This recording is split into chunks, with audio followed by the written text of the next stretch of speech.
Even beyond. Even beyond. Even beyond. Above and Beyond, the real estate show.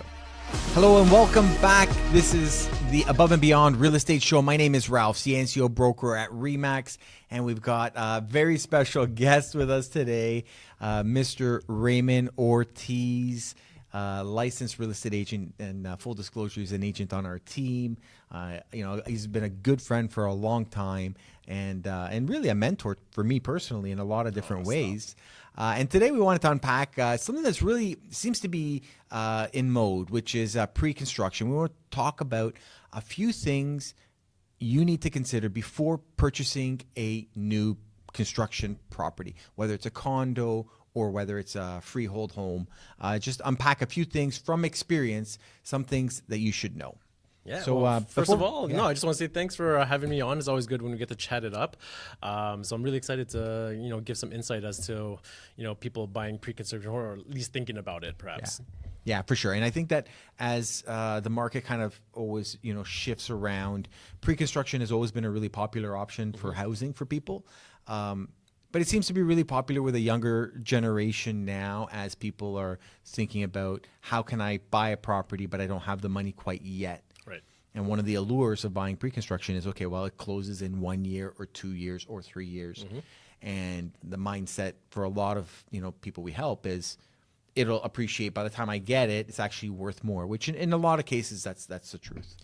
Yeah, from experience, I would agree 100%. Like, we purchased our pre-construction just about a year ago, and based on what I'm seeing in the market, it's definitely appreciated already. Yeah, and to bring some of the guests to speed, so Ray actually purchased brand new construction, a property, and that was in Pickering. It was, yeah. Tell us a little bit about that story. Yeah, it was unexpected. Like, we never thought that we would move to Durham. We thought we would either stay in Markham or Scarborough, kind of where we grew up.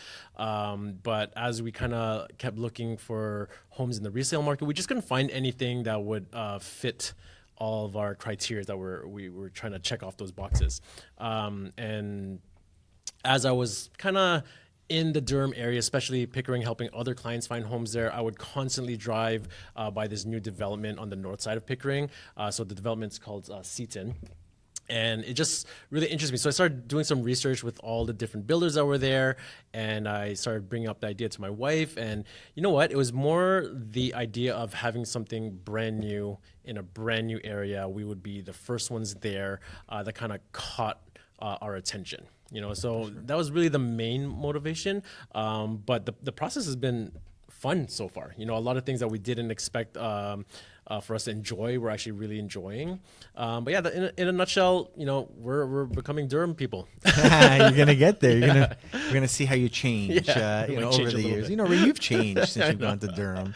But I've been following along in your journey, and obviously, as you and your wife made the decision to purchase pre-construction, and I appreciate the opportunity to have been a part of that decision-making process.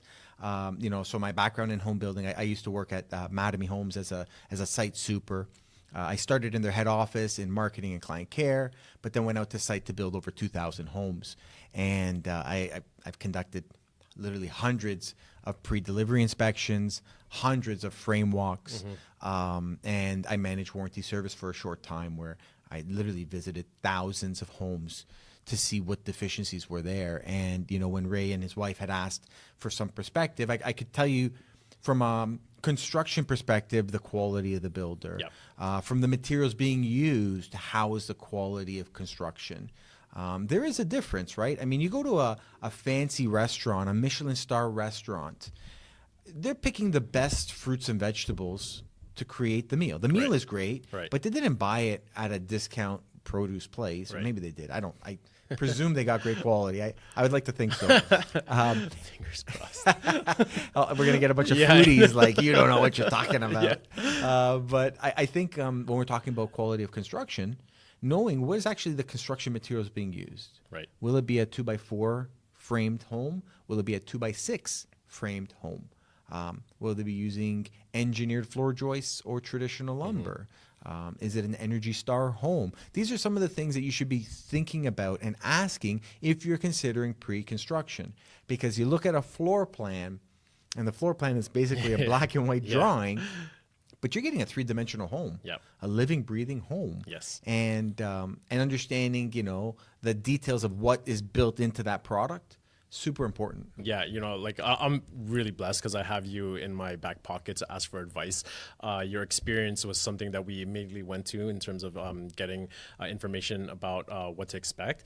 But I encourage every single person out there that might be considering pre-construction, you have to do your research as much as you can. And it's not enough to just go based on reviews online, because we both know that sometimes those reviews are not necessarily 100% real or authentic. Yeah, go to TripAdvisor and you'll see, Yeah, 1,000 people had a great time, 5 people got food poisoning, and they wrote a bad review. Yeah, exactly Well, right. Exactly right. But, call the builders directly. Try to speak to someone there. If you felt comfortable, even go to a specific neighborhood or street where you know that a builder that you like is at, and knock on the door. Just talk to the neighbors and just see what their perspective is on the quality of the home, see how long they've lived there, ask if they were on time or if a little bit delayed. So research is so key. It's not enough to just jump on a mailing list, and get roped in by whatever incentives they might have at the time. You have to make sure that you're getting good product. And you bring up a really, really good point. And I think that a lot of people think they're getting educated because they're getting marketing messages from a builder. And they don't hear a marketing message. I got an update from the builder. Wait a minute. Right. That was written by the PR department and communications department of the builder. Those pictures that they put on there was a marketing tool. The floor plan is a marketing tool. The price point is a marketing tool, starting from $699. Oh, really? I'd like to buy that one. Oh, I'm sorry, that one sold out. There was one, and it was a basement townhouse next to the garbage dump. Next to it's like, oh, that one doesn't exist anymore. The real price is $980. I'm like, well, $699 was a fake price. So understanding when you're getting information that you're getting it from a third party, somebody who does not have a vested interest in you, purchasing that one. And there's some great builders out there, but I've seen scenarios where the marketing is really, really one-sided. Right. The messaging is for the benefit of the builder, not for the consumer. Right. The reality is, when you sign the documents, you're bound. Right. And I think that that's a really important thing and to like consider. you brought up a whole bunch of potential risks. Like there are a lot of benefits to buying pre-construction home, but those risks sometimes are the scariest part, especially if you're not informed well. So it's not enough to just go by what the builder says. If you have access to a realtor, they can totally guide you in the right direction. I would say a realtor that's experienced. That's experienced, yes. Because in the real estate community, there's different. I would say there's generalists, and then there's different specializations. And the big ones I would say would be someone may specialize in commercial real estate, and then you have somebody that specializes in residential real estate, and then from there, the commercial, you can have someone that specializes in office leasing or land assembly or industrial space, whatever it is, their specialization. In residential, you may have someone that specializes in a geography. Maybe they work a lot with first-time home buyers or luxury real estate. But there's also specialization of people who have experience in pre-construction sales. Now, as a brokerage that prides ourselves on our connections and our depth of relationship with this new home builders, we have access to information. We have access to pricing. We have access to front-of-the-line purchase opportunity before anyone else, And really. That's exactly what happened with us. Well, that's a perfect example. So, as I was helping my own clients kind of look for their homes, whether that be resale or pre-construction, I had immediate access to some of these builders. We got access to floor plans before we go out to the public, pricing information, closing dates. So that was kind of a huge advantage that we had over the general public, for sure. Especially when you factor in now that if you're buying freehold, you're buying pre-construction, there's no statutory cool-off period. Right. There is a cool-off period in the province of Ontario if you're buying pre-construction condos. If there's any condominium element, there is a cool-off period. Now tell us a little bit about cool-off period. So it's just typically it's 10-day cooling off period. It's just a time frame that would allow you to potentially get out of the deal after signing for whatever reason. Now, sometimes there might be a fee associated with that, but it's much less than if you were to lose the entire deposit. But you're right. Like a big thing that I feel like the public doesn't know is that that 10-day cooling off period only applies to pre-construction condos, not homes or houses. And that's designed so that you can get legal advice. Yes. So in essence, what you're saying is when you're buying resale on a freehold home, Yes. so if you're buying a townhome or a detached home, when you go to the builder sales office, you may just be presented for the first time the floor plans. Right. You may be just presented the site plan. You may be just presented the features of the home, and you may just be presented with the purchase price. Right. And you got to make a decision because they are ninjas Yes. at creating the pressure, the scarcity. That's it. Oh, you know what? That gentleman over there with the clipboard, he's Yeah. been here 3 times and he's going to be buying. And actually, he bought a whole block for his family. And there's just the one unit left. And I have someone coming at 1 Right, o'clock. right, So you right. better put in an offer. And you're like, oh my God, I don't know what to do. Yeah. So again, like just going back to, you should build a team. Like I again, very blessed to have Ralph in my team, but we also had great real estate lawyers that helped Yeah. me review the contracts. When we bought our home, we had no 10-day cooling period, so I had to rely on your expertise, our lawyer's expertise, my research as well to make a good decision on whether or not we should pull the trigger. For sure. But I think the fact that you had access a few days before. Yes, that helped. That allowed you to go home and look at the floor plan. Like I remember, like the Saturday morning, we got there like an hour and a half before the site opened. That's right. Yeah, and I'm looking around at Ray. I'm like, am I in the right place? There's nobody here. He's like, they open at 11. I'm like, why'd you call me at 9:30, man? This is VIP access. That's what we get. We literally signed. You purchased before, and I remember as we were wrapping up. Yeah, remember how many people came in? There was like a lineup of people outside, And and the sad part is, I have a personal grievance with the industry, and I'm gonna let a cat out of the bag, and I'm probably gonna get like tons of shade from realtors out there. I think there is a bit of inequity in pre-construction market. Sure. And more so, I would say in the condos, big towers, where everyone is fighting for a purchase.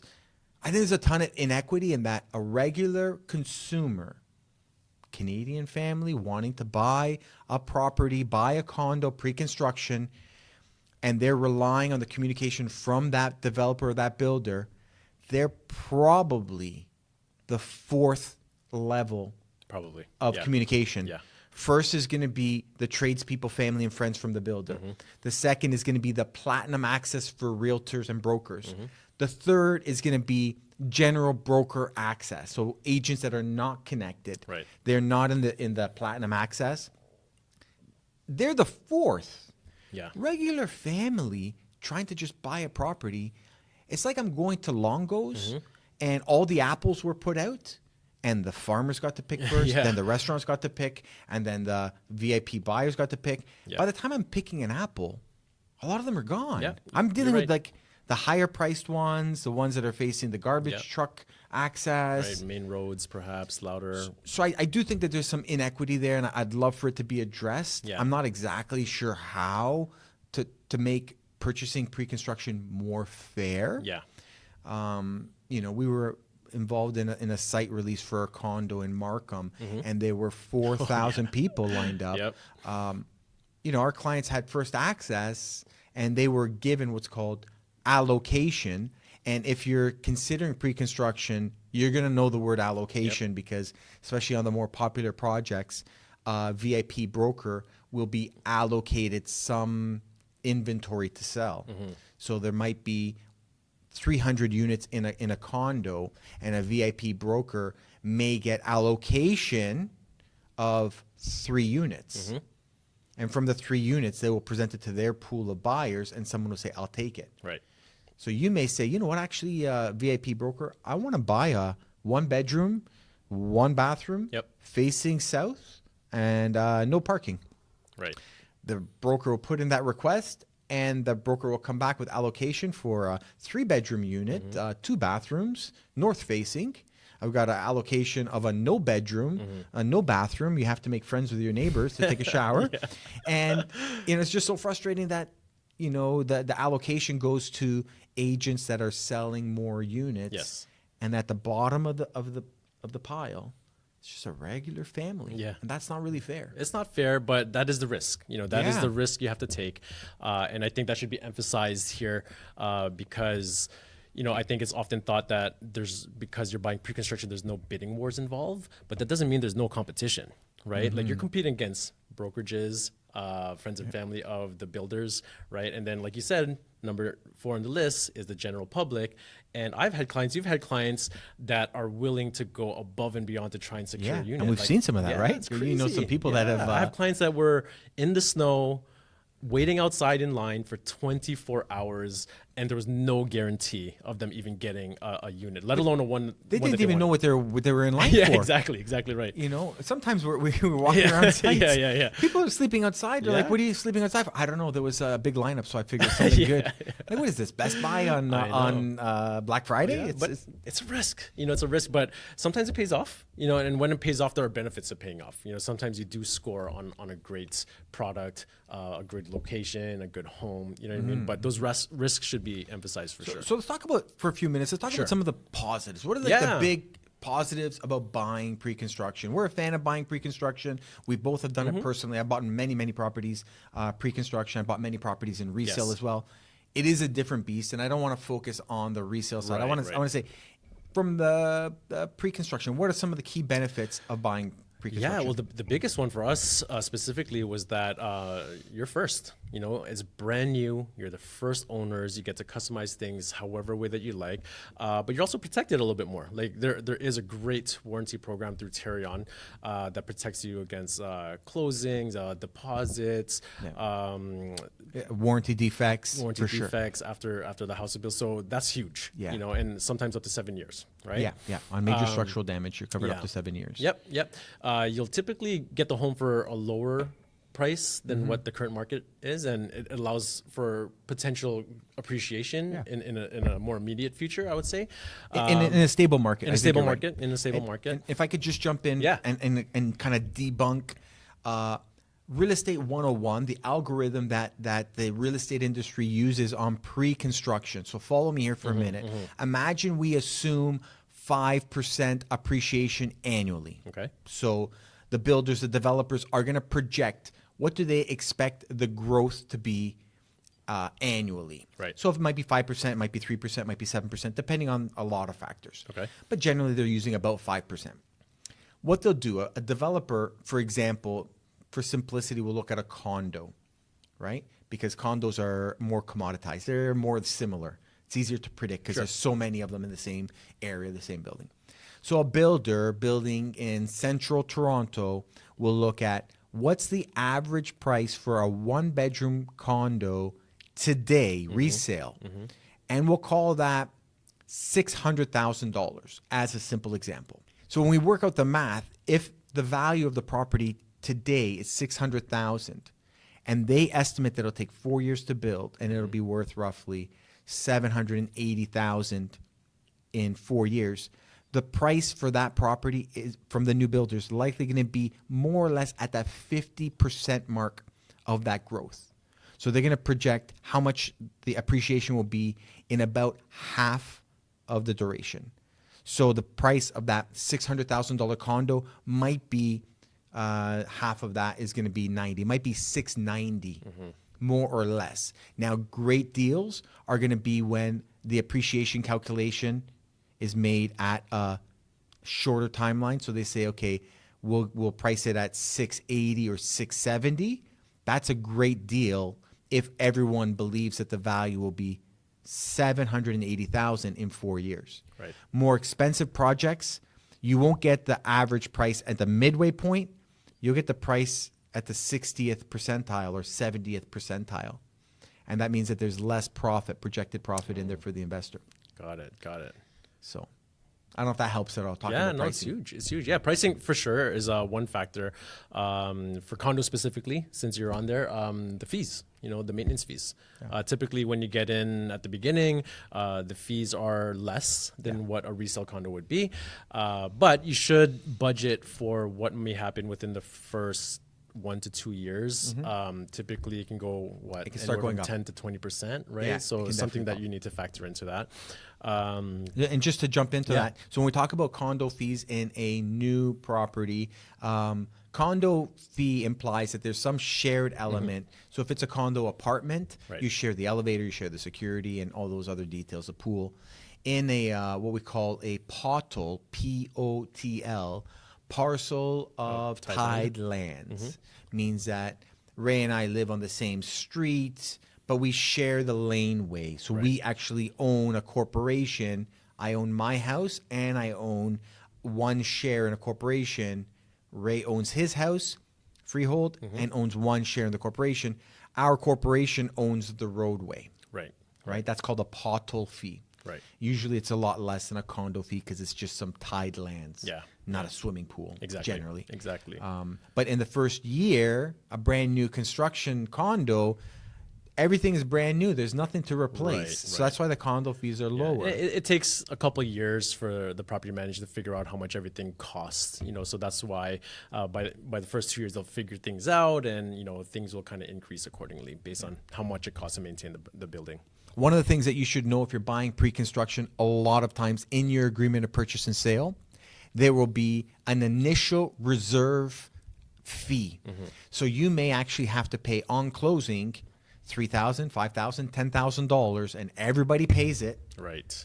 And that goes into the pool, which actually starts the corporation. Right, right. So the corporation may start with $350,000 on the first day. Yeah, and speaking of fees, like we're talking about occupancy fees. Ooh. Something that a lot of potential pre-con buyers might not even be aware of, right? So I know you had a really cool story about that with one so of our we clients. we know someone who's purchased pre-construction, and they purchased years ago, and right now it's about to close. This is a freehold property with some shared element. It's a condo townhome. Right. So there's that POTL, right, for the Yes, roadway. yes.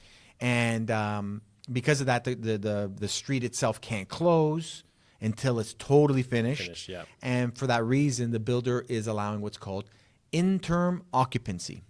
Interim occupancy means you don't own it yet. Right.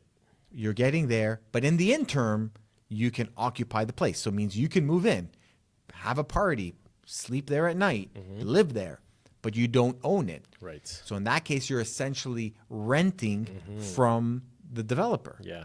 Until you can they finish all the common elements in completion, and they can register. It's called Right. condo registration. Right. So interim occupancy, an important word. Condo registration is a really important word. That's when you actually close and you own the property. Yes. And do the occupancy fees go towards your mortgage payments? Zero. Oh no. Zero. So we've seen actually recently some interim occupancies. I hope you're sitting down. Yeah. $6,000, $7,000, $8,000 per month. Wow. Because they basically charge you mortgage on the entire amount of the purchase price, less your deposit, at an extraordinary rate, which is probably regular bank rate plus 3%. Yes. Yeah. And you're paying $7,000. Even if you have $500,000 to put down, you're not putting it down yet. Right. So you got to pay on the entire amount, $7,000 a month, interim occupancy.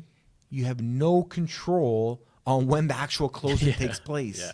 So you do the math at, for example, $70,000 over 6 months, you would pay $42,000 in interim occupancy fee. That is your savings gone. Yes. You have to have it in a check. Yeah. And it does not pay down your mortgage. Doesn't pay down the mortgage. So definitely something, going back to importance of getting educated and doing your research and having the right team around you to make sure that you know and are aware of these type of things. Yeah, I think understanding the reputation of the builder. Yes. Now there's some fantastic builders out there that have been around for a long time, and they are professional. Right. They know what they're doing. They've got a proven track record. Developing is unpredictable. There's a lot of moving parts. Sure, especially during COVID, like things got kind of wild, right? Yeah. Delays upon delays. There's only so much they could do as well. They just couldn't get materials into the country. But you're right. Sure. But the more experienced builders can anticipate those Yes. things, and they can guide you hopefully reduce the interim occupancy period. Yeah, and there's some. I found that you can communicate with them in those circumstances. The ones that don't communicate with you, be wary at that, at that point. I've heard and some especially horror at the stories. sales process. At the sales process, If yeah. at the sales process the communication is poor, Yeah. expect it to get worse. Yes, yeah. Yeah, and we talk about what we export as realtors, and I've mentioned on the show before, the three C's. The three C's that we export is essentially contact, so people we know, context, and that's giving color to data, and confidence. That's giving you the security to actually move forward Right. and feel like you're doing the right thing. Right. You talked about the idea of knocking on the door of a neighboring community that Treasure Hill or Mattamy or Green Park built, Right. as an example. And that's a brilliant idea. That's a great thing for people that are maybe kind of floating around doing this on their own. Ray gave a great tip. I think if you're working with a great agent where they're exporting contacts, because we've helped literally hundreds of people buy yeah. pre-construction, as Ray was talking to the builder about purchasing, we put him in touch with a few clients of ours that Yes. had worked with that builder before. Hey, how was it in terms of delays? How was it in terms of service? Was there any errors in terms of, where you're supposed to have a pink tile and you got a green tile? Right. So the contacts is really important, right? Yeah, we've been blessed. Like our builders have been solid. Like the experience so far has been, there's no complaints. Like we can call them whenever we want to, whether that's the designer, whether that's the site manager. Like they're very easy to access, which was huge for us, because there are times where we might be unsure about what the next steps might be. And they're very good at making sure that we're organized, have all the right information, and are not scared about potential setbacks, whatever they might be at the point. For sure. And you just recently went through your design appointment, right? Yeah, that was my wife's favorite part, guys. Just be careful. That's a big perk. That's It's a big perk, huge. right? It's Of a the fact that huge you get perk, to, yeah. in pre-construction, you get to select. Yeah. So typically, with us, we got to go to the design center. We spent, 4 to 5 hours there. It was a bit overwhelming at times because, floors, for example, you look at the different stains of floor and the type of materials and the design, like you start to get cross-eyed and they all start to look the same at some point. But our designer was great. Like she was really good at kind of mixing and matching different color palettes. But yeah, by far that was one of our favorite experiences because it felt like we were creating this baby of ours, So funny. but beware, it could add up so fast. That's one of the things you should know, right? Yeah. Without you even knowing it, you could be up in the 5 figures. Yeah. If you didn't stay true to what budget you set out for yourself. Yeah, I think 5 figures. I think you can get into 6 figures. Six Easily. figures, what, hundreds of thousands? Yeah. Yes. Oh yeah, you could get into this. You could spend literally hundreds of thousands. Right. And that's a great thing for people to be aware of is the purchase price that you're purchasing is not the total price. It's not Correct. all done yet. We could Yes, talk correct. about closing costs and surprises as well.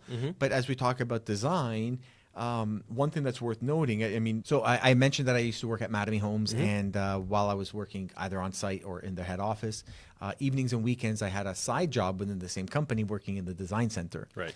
And it was kind of like an open house where people could come in and mix and match. And I did that because I wanted to hear thousands of conversations about design preferences and, what people liked most. But what I uncovered was the cost, because I knew the cost. Yeah.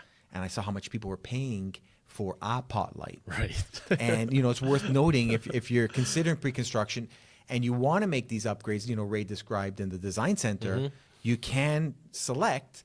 But generally speaking, it is a profit center for the builder. Sure. They will charge anywhere between 2.5 and 3 times street cost for the items. Yes. So if a pot light cost $45 to $70 regular, you're probably paying about $250 For sure. per pot light Yeah. right now. And, For sure. But for us, we kind of looked at it differently. Like it was kind of the cost of not having to disrupt our lives if we were to do those renovations later. So I have 2 small kids at home. My wife works from home. So the last thing that she would want is for construction or renovations to be going on while we're at home living there.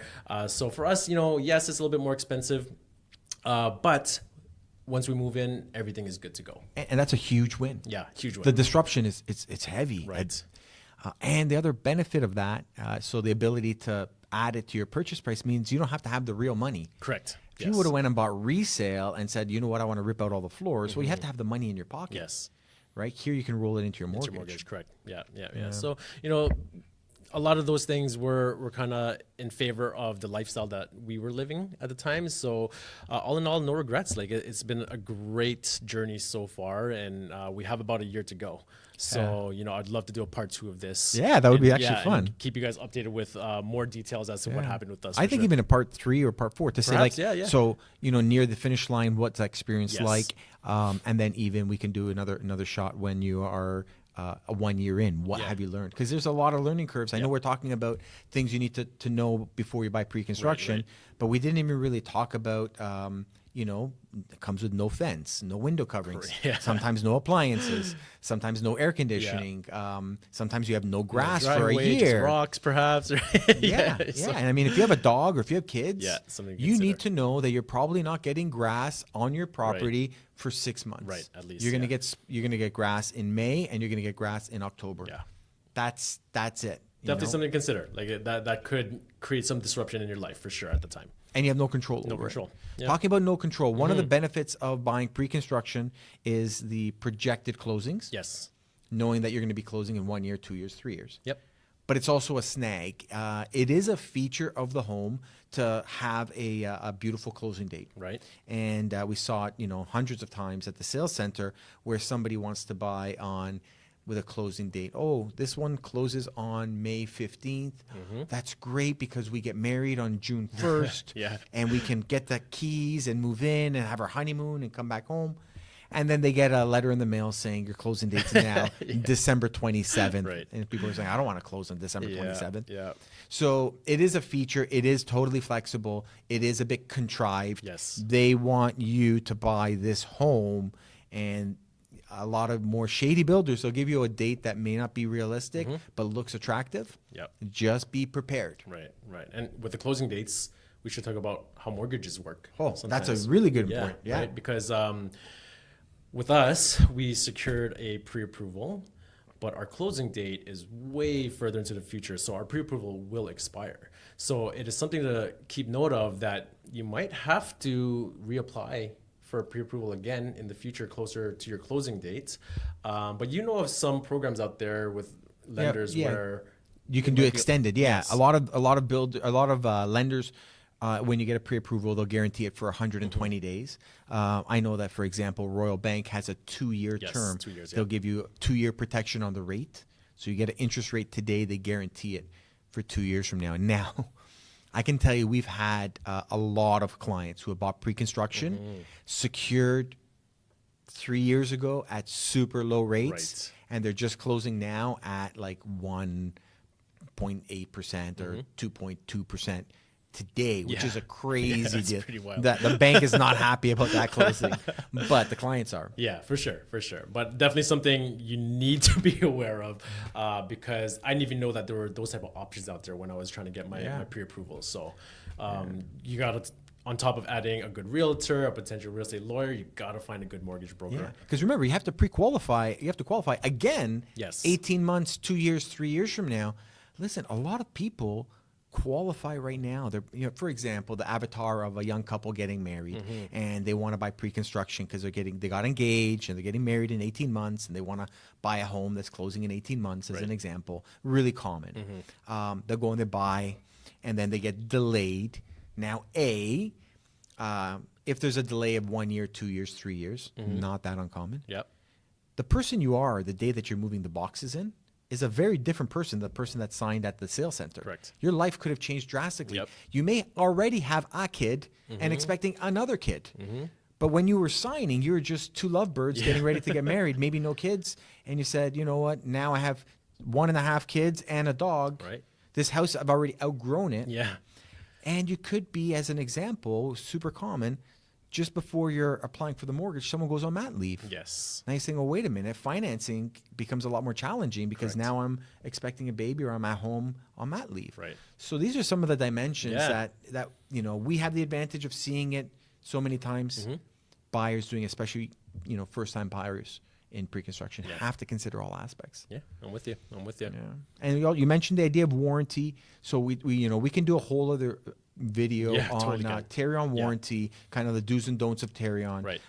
So I consider myself to be an unofficial specialist in the Tarion warranty program. I've done literally hundreds of PDIs. I've gone through conciliations. I understand the construction performance guidelines. So if you are watching this video as just a small token of our appreciation for your support, if you are having a home constructed right now and you have specific questions about whether something is permitted, whether something meets Ontario Building Code, or whether you have a question about the PDI, feel free to reach out to me directly, and I'm happy to assist. No cost, no obligation. I mean, we're going to cheer you on as you carry on in your journey. But I just want to make sure that everyone is protected. For sure. We're driven by helping people. Yeah. And that's all. At the end of the day, that's all we want to do is make sure that you guys are taken care of. You have the right education, and you can make an informed decision. Yeah. You know? Yeah, absolutely. And I mean, would it be okay, Ray, if people that are considering pre-construction, if they reached out to you, of course, or want to follow along in your journey real time? Please give me a shout. I've been, because of my own personal journey with pre-construction, just for fun, actually, I've been just following all these different builders, and we've been blessed again to be able to go to these VIP launches. So we're just being exposed to all these different projects coming up, and we'd love to share some of the information with you as well. Yeah, absolutely. Okay, well, I don't know. I guess as we wrap up, Ray, any final thoughts? Anything else? If somebody wanted to reach out to you, how would they get a hold of you? Yeah, the easiest way, I guess, you know what? Let's say Instagram. I'm pretty easy to find online. Sure. So my handle is pretty easy. Just shoot me a DM at Ray Ortiz. So That's first and last easy. name. Shoot me a DM, shoot me any questions, and I'll make sure you're taken care of. Yeah, absolutely. Well, and we appreciate the love and support you guys have shown thus far. We want to carry on making great content that provides value for you and help you get from where you are to where you want to be. So if you could do us a favor and just comment, subscribe, smash that like button, whatever you're supposed to be doing to make this thing get out there. I think share is pretty important as well. So if you know somebody that's thinking about buying pre-construction, just do them a favor, click share, and we extend our invitation to help them through their process and hopefully make some great decisions. So without further ado, we thank you guys for your time, and we hope to see you sometime soon.